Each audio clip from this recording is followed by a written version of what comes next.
Bon matin, frères et sœurs. Je suis reconnaissant du discours de Sam Ousmane parce que mon discours va toucher un peu les points qu'elle a touchés un peu, c'est-à-dire le sacrifice expiatoire de Jésus-Christ, l'Évangile, et aussi notre progression personnelle. Donc, je vous appelle frères et sœurs ce matin parce que nous sommes tous du même Père. Et je prie pour notre Père, justement, afin que son Esprit puisse être avec nous en ce moment, ce matin. Je prie pour que le Saint-Esprit puisse vous enseigner mieux que les paroles que je vais vous prononcer ce matin. Je me tiens devant vous ce matin pour vous parler du principe de direction, c'est-à-dire le principe de leadership de Dieu. Ou en d'autres termes, le rôle du leadership en lien avec le plan de salut.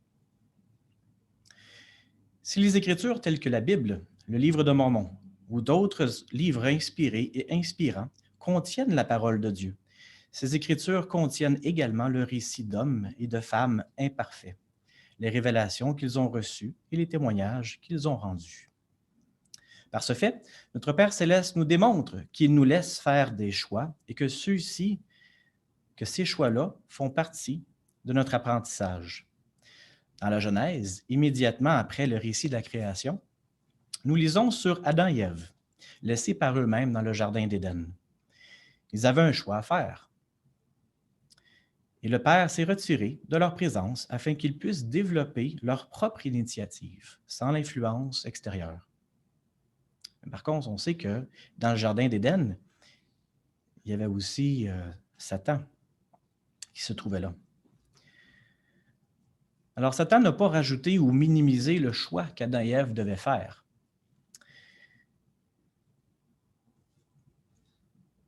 Donc, si Satan a tenté Ève, ce n'est pas pour qu'elle choisisse mal, mais pour lui enlever ce choix, pour ne pas lui permettre d'arriver à ses propres conclusions.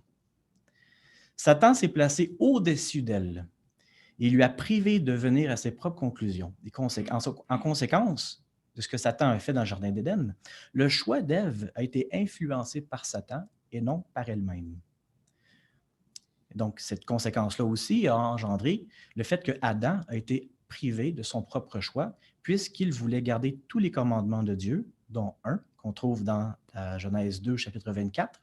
C'est pourquoi l'homme quittera son père et sa mère et s'attachera à sa femme, et ils deviendront une seule chair.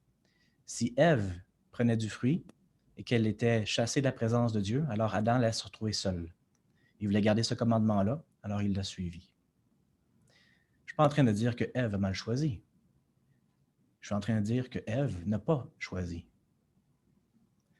Je répète, si le Père et le Fils se retirent afin de nous laisser faire des choix, c'est pour notre profit, notre apprentissage. Mais c'est l'intention de Satan de nous empêcher de faire des choix. Si nous apprenons que la connaissance du bien et du mal est par nos choix, nous rapproche du divin, on voit ça dans Genèse 3, 22, Satan veut confondre la limite entre le bien et le mal afin que nous soyons incapables de tirer profit de nos choix. Donc, par nos choix, le Seigneur nous laisse faire des erreurs, mais il ne nous condamne pas par les choix. Il y a un commandement de Dieu, ce même commandement observé par Adam, que l'homme et la femme doivent s'attacher à l'un et à l'autre et personne d'autre. Il y a aussi des récits dans les Écritures tels que Abraham.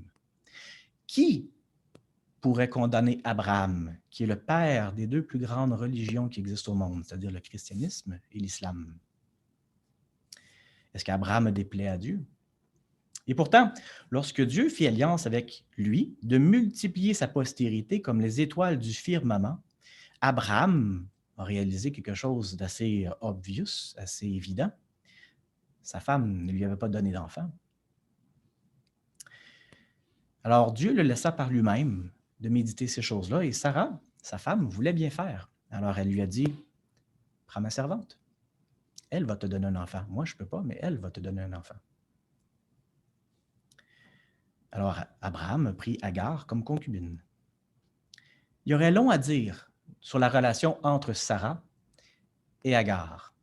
Mais il suffit de dire que de cette relation est né Ismaël et plus tard Isaac, parce que Sarah a finalement donné naissance. Est-ce que Abraham a déplaît à Dieu? Après la naissance d'Isaac, Abraham a pris toute sa maison et la consacra au Seigneur. Il avait 96 ans, incluant Ismaël. Dieu a béni Ismaël comme il a béni Isaac, parce qu'Abraham recherchait la volonté de Dieu avant ses propres désirs. Dans la mesure où les hommes et les femmes font des choses avec la vision du divin, Dieu ne condamne pas les erreurs, mais il permet aux hommes et aux femmes de se corriger, de transformer nos choix en bénédiction.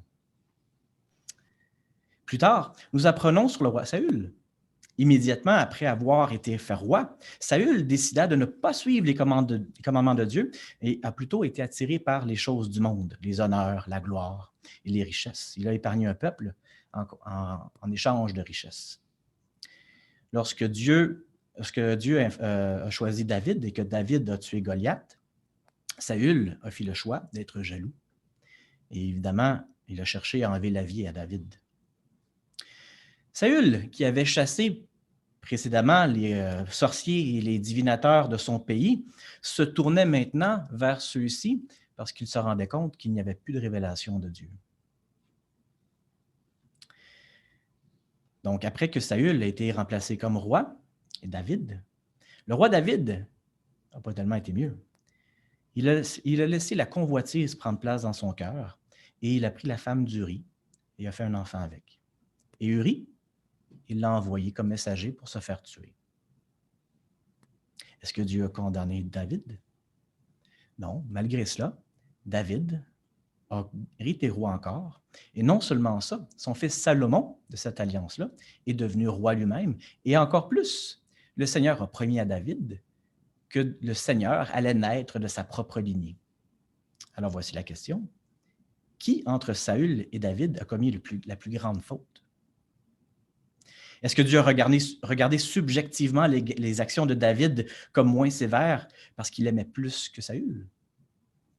La différence entre Saül et David est que l'un a fait le choix de rester orgueilleux et de consulter les divinateurs et les sorciers, et l'autre s'est départi de l'orgueil et a retourné vers Dieu.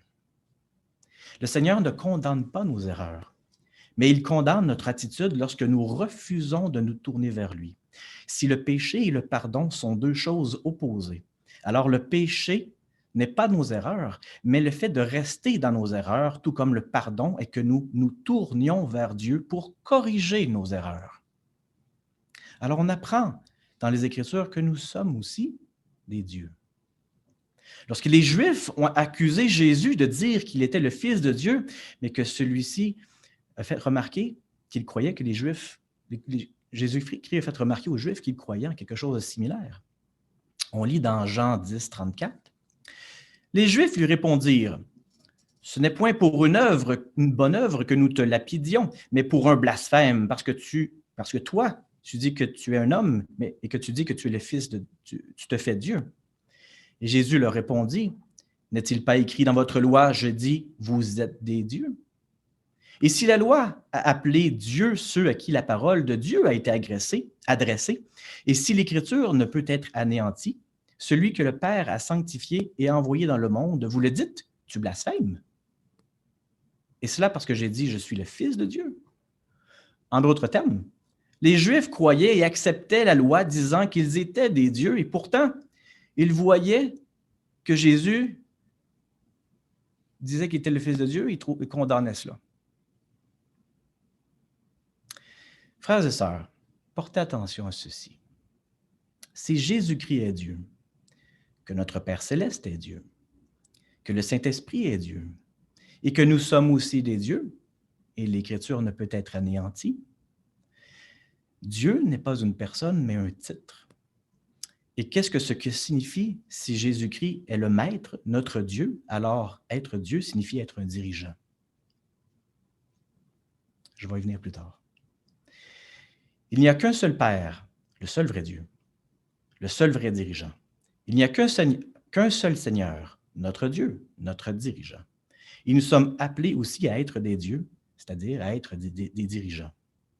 Si Moïse a été fait Dieu pour Pharaon et Aaron a été appelé prophète, nous voyons la même organisation dans l'Église du Nouveau Testament et nous voyons également cette même organisation dans l'Église de Jésus-Christ, des saints des derniers jours. Tout comme Aaron a parlé au nom de Moïse, et tout comme Pierre parlait au nom de Jésus-Christ, les prophètes reçoivent la parole et parlent au nom de Jésus-Christ. Cette structure est également transposée dans plusieurs aspects de notre société, où des gens sont investis d'un pouvoir et d'une autorité pour parler au nom de quelque chose ou quelqu'un. Ultimement, nous pouvons également appliquer ce même principe dans notre propre vie, où nous sommes tous chacun prophètes de notre propre personne, c'est-à-dire recevoir les révélations directement chacun pour nous-mêmes et diriger notre propre vie. Dans 1 Corinthiens 6, verset 2-3, l'apôtre Paul a enseigné « Ne savez-vous pas que les saints jugeront le monde? Et si c'est par vous que le monde est jugé, êtes-vous indigne de rendre les moindres jugements? Ne savez-vous pas que nous jugerons les anges et nous ne jugerons pas, à plus forte raison, les choses de cette vie? Si nous ne sommes pas des dirigeants de notre propre vie, alors comment espérer être dirigeants de la vie d'autres personnes? » C'est encore Paul qui parle. Notre Père céleste, avec sa sagesse parfaite, prend nos erreurs et les transforme en opportunités. Qui étaient les 12 apôtres que Jésus-Christ a choisis? Étaient-ils des hommes érudits avec la parole facile? Est-ce que c'était des hommes populaires, descendants de rois ou des riches? Non. Ils faisaient partie de plusieurs sphères de la société, des changeurs d'argent, des activistes politiques, des pêcheurs de poissons, etc. C'étaient des hommes imparfaits. Pouvez-vous imaginer un instant les pharisiens et les sadducéens, membres de l'aristocratie juive, se faire enseigner et voir aussi ses disciples enseigner le peuple? Pouvez-vous comprendre comment leur arrogance a mené ceux-ci à la colère et, au lieu de chercher à connaître les principes de direction selon Dieu, ils ont tenté de justifier leurs actions selon leur vision et leur interprétation?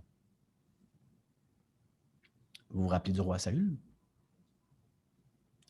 Nous faisons également les mêmes erreurs, nous aussi, lorsque nous voyons quelqu'un qui, selon notre perspective, manque d'éloquence ou agit d'une manière qui n'est pas la nôtre, voire même quelqu'un qui fait des erreurs.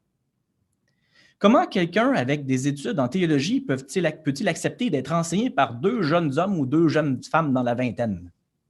Et pourtant, qui appelle ces gens? Qui leur donne l'autorité? Notre perception temporelle et limitée nous rend trop souvent aveugles à la sagesse de Dieu. Ce faisant, nous échouons à voir le cœur des personnes et pourquoi Dieu les a appelées en position d'autorité. Nous échouons à reconnaître que le Seigneur est parfaitement capable de donner et de retirer les dons et les bénédictions à quiconque. C'était Samuel, âgé de 7 ans, qui a corrigé Élie, le grand prêtre du temple, lorsque ses fils ont mal choisi, qu'ils n'ont pas été corrigés par leur père. L'âge et le statut social n'ont aucune importance pour le Seigneur. Il est parfaitement capable, Seigneur, d'arrêter, de changer quiconque ne fait pas la volonté du Père, qui est parfaite. Il l'a fait avec Saül, il l'a fait avec Paul en chemin vers Damas, il l'a fait également avec Alma le jeune et combien d'autres moins évidents ou qui ne sont peut-être pas rapportés dans les Écritures. Si nous passons par le jugement et la critique, alors nous passons par notre propre sagesse et par l'orgueil pour tenter de faire ce qui est juste et faire les choses de Dieu. Pas correct. Dans une telle situation, c'est nous qui sommes dans l'erreur parce que nous appliquons notre sagesse au-dessus de celle de Dieu. Ce n'est que par l'humilité, c'est-à-dire à rechercher à connaître la volonté de Dieu avant la nôtre, et par la charité, c'est-à-dire l'amour pur du Christ, que nous pouvons agir en justice. Moïse n'avait pas la parole facile, mais Dieu l'a appelé pour délivrer les Hébreux d'Égypte, car il était le seul pouvant avoir de la crédibilité face à Pharaon. Pierre n'était ni riche ni populaire, peut-être même pas éduqué. Et pourtant, c'était lui qui avait la foi nécessaire pour marcher sur l'eau. C'était lui qui avait reçu la révélation que Jésus était le Fils de Dieu. Nous faisons souvent cette erreur d'interprétation qu'il y a des milliers d'églises qui croient en les mêmes enseignements de la Bible, aux mêmes enseignements de Jésus-Christ. Et s'il y a 1 millier d'églises, alors il y a 1 millier d'églises qui interprètent la Bible différemment. Est-ce qu'il y a 1 millier d'églises qui sont dans l'erreur? Non. Il y en a beaucoup qui enseignent des bonnes choses. Il y en a beaucoup qui font extrêmement des bonnes choses dans ce monde. L'interprétation des Écritures, ou même une mauvaise interprétation des Écritures, n'est pas ce qui déplaît à Dieu. mais c'est le fait d'interpréter les Écritures et refuser de reconnaître, par notre arrogance ou par notre orgueil, que notre interprétation peut être erronée. C'est cela qui déplaît à Dieu, l'orgueil. Je ne crois pas que Dieu soit partial au point d'accepter l'interprétation de quelqu'un comme étant supérieure à une autre. Si Dieu envoie son Saint-Esprit sur tous ceux qui le cherchent, alors il fait tomber la pluie sur les justes autant que les injustes. Et parenthèse, quand on pense dans les Écritures que Jésus fait tomber la pluie, on se rappelle que les Juifs habitaient dans une région très aride où il n'y avait pas de pluie. Alors la pluie est une bonne chose. Dieu envoie des bénédictions autant sur les justes que les injustes. Alors, si Dieu fait tomber la pluie autant sur les justes et les injustes, alors Dieu ne prend pas l'interprétation de quelqu'un pour condamner celle d'une autre. Si Jésus-Christ a été choisi pour être notre Sauveur, ce n'est pas parce qu'il avait une meilleure interprétation des paroles de notre Père, mais parce qu'il mettait la volonté de notre Père céleste au-dessus de sa propre volonté. Jean nous rapporte les paroles du Sauveur dans Jean 5,30. Il dit « Je ne puis rien faire de moi-même, selon que j'entends, je juge et mon jugement est juste, parce que je ne cherche pas ma volonté, mais la volonté de celui qui m'a envoyé. » Jésus-Christ était entièrement et complètement soumis. Et quand on parle ici soumis, on ne parle pas de quelqu'un qui n'est pas capable de faire sa volonté, quelqu'un qui choisit de faire la volonté du Père, parce qu'il reconnaît que la volonté du Père, c'est elle qui est plus juste. On se rappelle de quand il y avait un jeune homme riche qui lui a demandé à Jésus comment il va faire pour entrer dans le royaume céleste. La première réponse que Jésus lui a dit, « Pourquoi tu m'appelles bon maître? Il y en a juste un bon, et c'est le Père. » Si le monde entier mettait les choses en pratique, les choses que Jésus-Christ a enseignées, il y aurait toujours peut-être des différences d'opinion, mais il y aurait moins de querelles et moins d'opposition. Quelqu'un peut-il avoir plus de sagesse que notre Père céleste?